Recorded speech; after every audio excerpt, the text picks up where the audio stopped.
In the last video, I created this.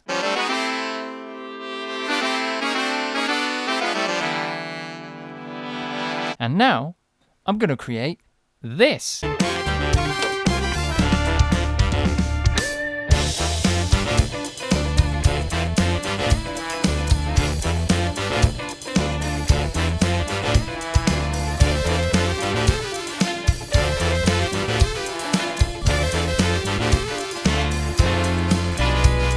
In the last video, I showed you how to create a 5-part soli, or soli. I can never remember how you say it. But in this video, we're going to revoice studio horns so that they fit with drums, guitars, bass, that type of thing. So how do you do that? Well, we're going to find out in this video. Oh yeah, and by the way, while you're here, if you like these videos and you want to see more content from me, then just hit that like and subscribe button. I'd be massively grateful. Do it now while you remember. Cheers. Okay, so I'm going to talk about how I got started, and I wanted to create something that had an ostinato pattern. An ostinato is basically a persistent or stubborn pattern that repeats. Now, I've got two parts, the baritone sax playing an octave below the saxophone, and you can see now and then I have this extra note hitting every now and then just to keep the riff moving. So let's just take a very quick look at the piano roll, and I want to show you how I've broken things up into their different sections. So the first part is that the ostinato pattern in the bass is playing all the way through. You can see it's then doubled with the tenor sax, and then the trombone is playing a sustained melody, and then the trumpets are sitting right on the top. They're just creating a little bit of interest with different articulations, different stabs going on to create a bit of interest.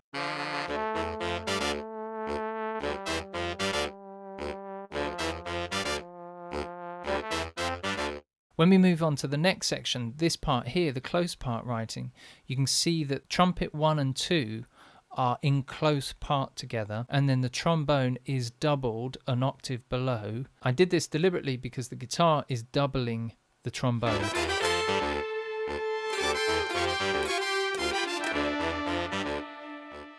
And also filling in this gap here is the rhythm guitar as well.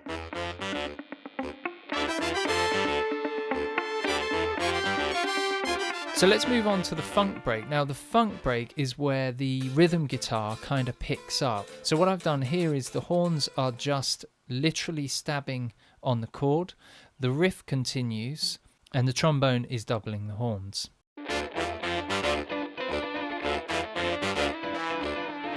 The final part is where we get our open part ensemble. They're spread out, all sort of some distance away from each other. And of course, obviously, there's guitars and basses with this as well.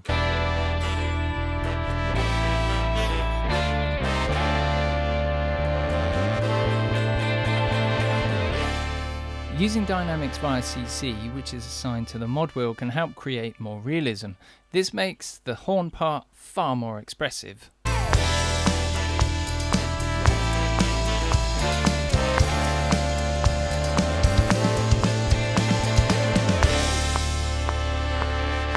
If you're not happy with the recorded expression, rather than do it again, you could just use the pencil tool to pencil and fine-tune the modulation movement. It's a much quicker way of going back and recording again. Finally, I'd say write unique expression and mod wheel movements for each individual horn part. That way you'll get a more realistic sounding horn section. So I'm just using Drum Kit Designer, and I've not even changed the instrument. I've used the default instrument. But what I did do was, once I wrote the part, is I split it across the 3 different parts, the kick, snare and hats. Okay, so let's take a look at the drums, and I'm going to show you a couple of things with the drums. The first one is the drummer is never going to play the parts exactly on the beat. The other thing is the drummer's never going to play the part, the snare and the hi-hat, for example, at exactly the same time every single time. So if you're trying to recreate live drums as opposed to electronic drums, it's always a good idea to play your parts in live on a keyboard or some pads, And that way you're going to get a much more natural feel. The other thing you could do if you wanted to is use functions, MIDI transform, humanize, and what you can do is you can randomize the position of the notes, the velocity of the notes, and also the length of the notes. Now the other thing is, notice the hi-hat pattern. I'm trying to think like a drummer. So a drummer in a track like this would add small extra hi-hat patterns to keep the part rolling.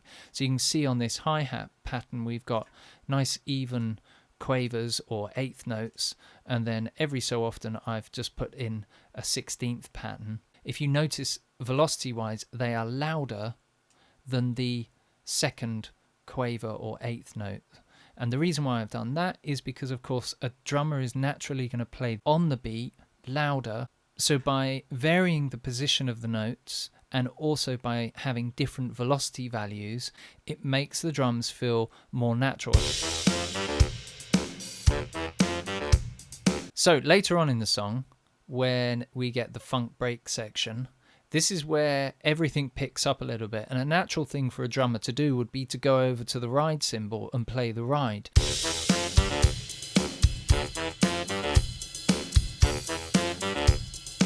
The other thing that we've got here is a live shaker. Here it is with and without.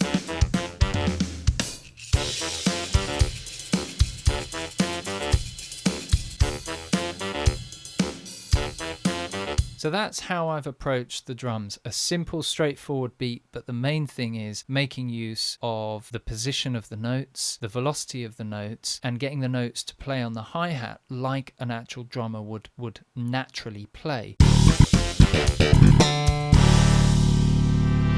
The bass guitar is just simply doubling the baritone and the tenor sax.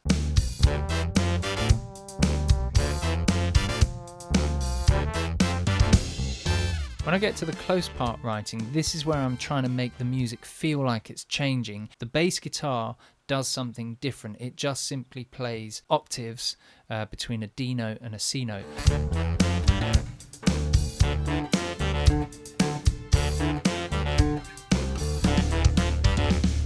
Close part writing, we get some staccato bits, and you can see that I've made a few edits here. We are building to our big ending, playing more sustained notes. It feels like the arrangement is moving towards its conclusion.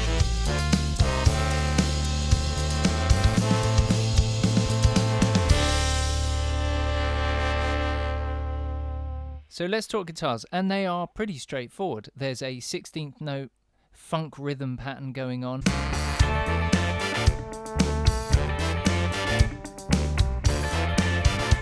And that comes in and out, and it's just there to kind of help keep the interest of the music. There's a muted guitar part. Why I didn't put a 60s or 70s funk wah pedal on there, I have no idea. By playing it as a muted part, it creates this percussive element as well as a melodic element as well. Of course, there's the solo guitar parts, speaking of melodies, and they double the horn section.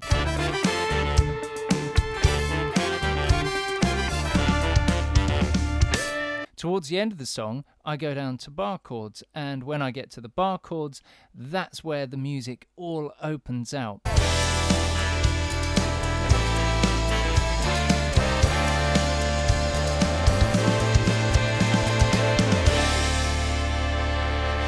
And by playing bar chords, it helps to reinforce the open part writing of the horn section.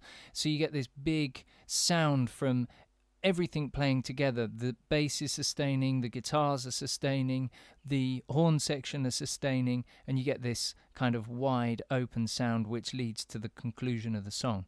And that's basically the guitars in a nutshell. And that's a wrap. I hope you enjoyed the video and got something out of it. If you've got any questions, just put them in the comments box and I'll get back to you. Thanks for watching, I really appreciate it. Oh, and don't forget to hit the like and subscribe button if you want to see more stuff from me.